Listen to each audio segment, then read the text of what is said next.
for bringing down energy prices, announcing a new package to overhaul the bloc's creaking grids, and unveiling a bold proposal to end Russian energy imports for good.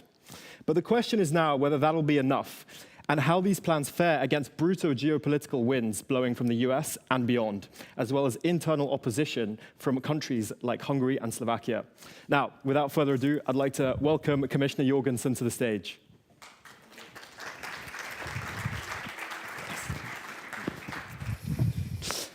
So thank you so much for joining us, Commissioner. I understand we don't have a huge amount of time, so we'll try and get through as many topics as we can. So during an event to mark the one-year anniversary of his landmark report, Draghi didn't exactly hold back. I mean, he said more decisive action is needed on energy prices, and the Commission's strategy, including its Affordable Energy Action Plan, has amounted to temporary relief. Is he wrong? No, he is totally right. I usually joke that in the US, when a politician assumes office, they swear on the Bible. In the Berlaymont, we swear on the Draghi report. And I'm kidding, but only halfway kidding, because really, Professor Draghi's analysis is very true. We do need to fundamentally make a shift so that we bring down our prices. Now, the good news is that a lot of the things we need to do to bring down the prices are also the same things we need to do to address many of the other challenges that we face. For instance, energy independence, so security, but also, of course, fighting climate change. Absolutely. And I mean, you're now following through with a lot of the suggestions and proposals and ideas in the action plan, including a clean investment strategy, and next month, also crucially, a grids package that you're going to be rolling out. Can you give our audience a little bit of a preview about what might be in the grids package? Yes, so for me, there's no doubt that if we fail to expand our grids, both with regards to the magnitude and the speed that we need, then that will be the biggest hurdle towards, the biggest barrier towards us reaching our targets, both with regards to decarbonization, but certainly also with regards to bringing down the prices. ACER has evaluated the situation, and they estimate that right now we save around 30 billion, probably closer to 35 billion euros a year on being as connected in our energy systems as we are. So that actually means that even though we pay far too much for our energy, we would have paid even more had we not worked together as we do the 27 member states. But what they also clearly state, and what Draghi also states, is that the potential is far, far bigger.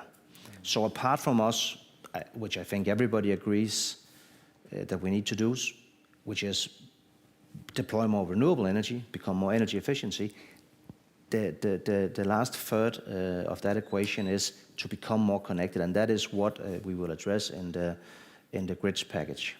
And so you're looking at a mixture of funding tools, changes to network codes. So what's kind of looking in there?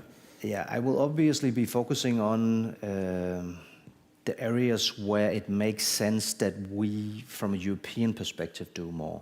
So that will mean more European central planning. So right now, for many of the bottlenecks that are there, we're really waiting for member states to start working together and then bottom up make this happen. I think probably we need more of a top-down approach where we, of course, working closely with the member states, but nonetheless, where we make a European planning of what it is that we actually need.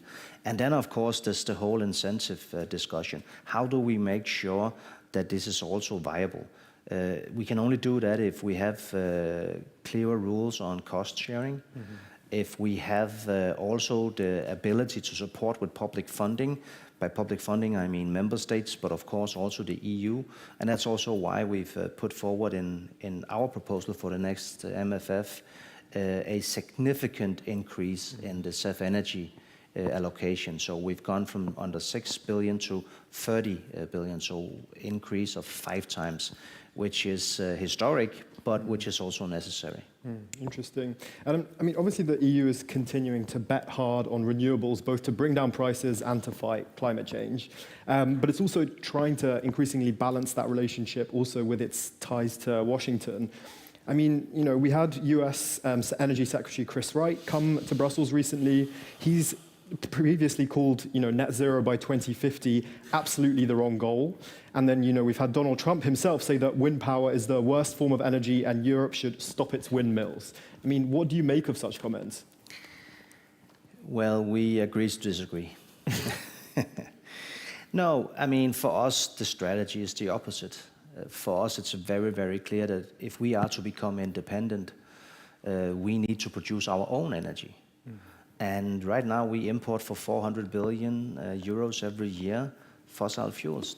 That's not a good situation to be in. It's not sustainable, but it's not very good for our economies either. It's not nice to be in the pocket of a dictator like Putin. We found that out when he started his full-scale invasion and he started weaponizing energy against Ukraine, but also against us. Apart from that, we want to bring down our prices, and for us, the cheapest way to do that is by using more renewables. So the cheapest way on the planet to produce energy is solar and land wind, and offshore wind is also becoming better at competing. And the International Energy Agency has estimated that from 21 to 23, on the newly deployed renewables in that time span, we saved around 100 billion euros on our energy bills. And every time we introduce and deploy one more gigawatt of renewable energy, the prices goes down. So that needs to be at the core of our strategy. And it is going in the right direction. Last year, we deployed 78 gigawatts. This year, it'll be closer to 89, and we're already over 700 gigawatts. So we are in a situation that is a bit of a paradox, because on one hand, I 100% agree with the conclusion of Draghi. We need to do more faster. On the other hand, things are actually going quite fast. Absolutely. And I mean, continuing, I guess, a little bit on EU-US relations. Now, I'm going to ask you a question. I'm afraid I'm only going to accept a yes or no. Then I'll let you elaborate, but a yes or no first. I mean, over the summer, the EU agreed on a sweeping new trade deal with the US, of course, where it agreed to buy $750 billion worth of American energy. Now, what I'd like to know is, did your department, DG ENER, prepare a formal impact assessment to justify that figure? Well, that's a very clear no, not a formal impact assessment. Okay, and an informal one? Yes, what we did was evaluate what will we need if we manage to do what we hope we will manage to do, which is to get completely rid of our dependency of Russia. What do we already import? How much more do we need on the market to lower the prices so as to also spark the deployment of renewable energy and electrification that we need? Some people might then ask, why do you need more gas to have more renewables and have lower electricity prices? That's because of the price setting mechanism that we have in Europe, meaning that we have a coupling of the price of gas to electricity, and therefore it's also, even though it's counterintuitive, it's actually also bad for the electrification, the way the situation is. So anyway, all of these things are of course a part of our analysis, but first and foremost, this is a prognosis of what we feel is achievable.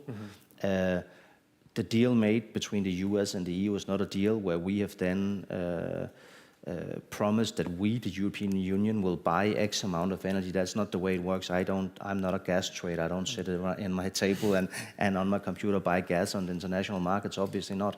What we do is we try and facilitate, and we try and do it, of course, in a way that's of mutual benefits on both sides of the Atlantic. But I do have to underline that although we do have disagreements with our American friends, which of course we do, bottom line is that if we did not get that help from the US, we could not become independent of Russian gas in the pace that we want to. And right now, the biggest exporter of gas to Europe is Norway, number one, and number two is the US. Last year, guess who it was? Russia. Totally unacceptable, and we need to move away from that fast. Absolutely. And I mean, the 750 billion, just coming back to that briefly, I mean, to even come close to that, many experts and the fossil fuel sector are saying that the EU needs to overhaul its methane regulation. Many EU countries have now echoed this view as well in the Council. So I guess I'm interested in your view. Are you open to reopening this regulation, perhaps even as part of a broader omnibus red tape slashing exercise? So maybe let me just clarify something around those numbers. So the 750 billion, that's a 3-year agreement, so it's 250 billion a year. And if you break out those numbers again, 130 billion a year approximately is actually nuclear. So this means that the numbers, yes, they are big, but it's important to have that nuance. Now, the way we make legislation in Europe stands, and our ambitions stands. This also, of course, then means that no, it is not the case that a trade deal could be made that then just overrules legislation in Europe. That is not the case. Having said that, we are conscious that the way we make legislation in Europe, primarily targeted at our own companies, sometimes can have unexpected consequences elsewhere and be an irritant elsewhere. So we're very open to discussing with not only the American administration, but also other producer countries, what we can do that makes it easier for them to implement their legislation, as long as it does not affect the overall objective of the reductions of emissions that it needs to lead to. That goes for the methane regulation, but it also goes for other types of regulation. Short answer, though, to your question is that no, we will not backtrack on our ambitions on methane, and we will not reject the legislation that we already have. Reject but reopen, or no? No, Okay. we will do it in the phase of implementation. Okay. By the way, this is also something that a number of EU member states have asked me to do separately of the discussion with the US, and I think also, without getting too technical, it's different things that they think are a problem. This is not unusual. This is something I deal with every day just with different files. Since this one is in focus, and I understand why. But that is my job, to make sure that the legislation that we make can also be implemented as easy as possible, with as little red tape as possible, but still maintaining the important objectives that we have. Absolutely. And I'm glad you've sort of touched on nuclear, because I'd like to ask a question also on atomic energy. I mean, obviously the mood music in general in Brussels is changing, I guess, quite considerably where it comes to nuclear. You have Germany now saying openly that it will potentially not discriminate against nuclear power. You have the Commission opening the door even to funding nuclear power in its long-term budget proposal. Is it time to start considering a joint renewables and nuclear target for 2040? So there's a lot of things to unpack in what you just said there.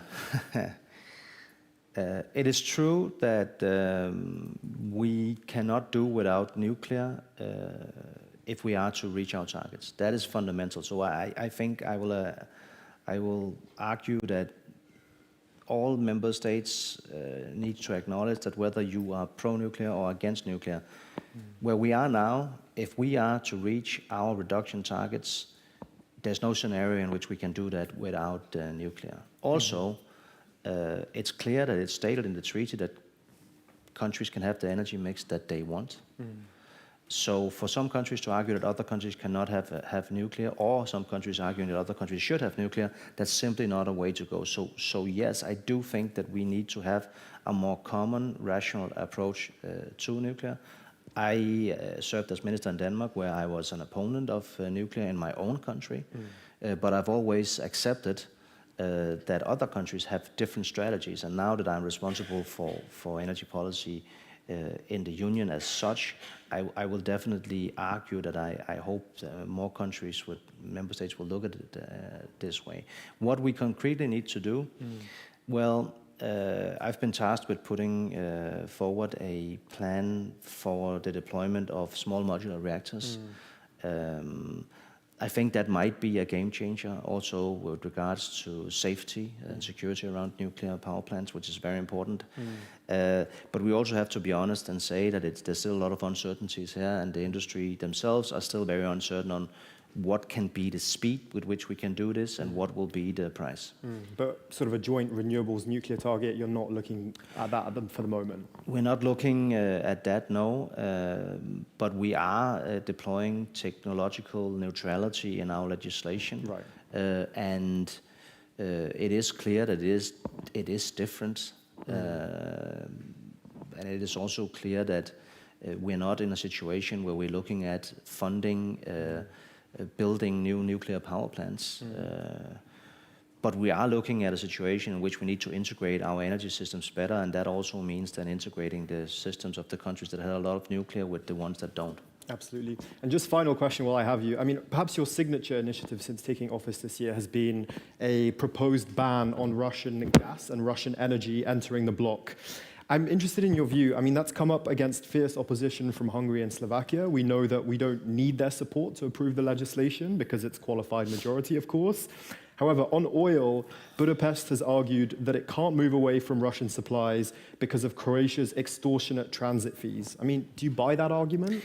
So first of all, we've proposed two things. We've proposed, as a part of the Repower EU package, legislation that will effectively prohibit and ban import of Russian gas. In that package is also an obligation for the countries that buy oil to put an end to that. But apart from that, later we've also put forward proposals for sanctions. So it'll be a mixture of sanctions and legislation. Sanctions has a more immediate effect. They're done for foreign policy, security reasons, whereas the others are trade measures and are also legislation that will stand. So sanctions need to be renewed every 6 months. The other will stand. It's important, and the reason why I mention it is that after a peace, we still don't think we should buy Russian gas. So it's important for us to not go back to a situation where we make the same mistakes as we did in the past. For the countries that will be affected the most, we're working closely with them individually. My services are not only in close contact with, they also often go to the countries to make sure that they will not have security of supply problems and to make sure that they can keep the prices low. This includes also being a mediator vis-a-vis the countries around them to make sure that the prices that they pay are fair and that we have solidarity with each other in Europe. Perfect. Okay. All right. Thank you so much for your time, Commissioner. Great. Thank you. Thank you.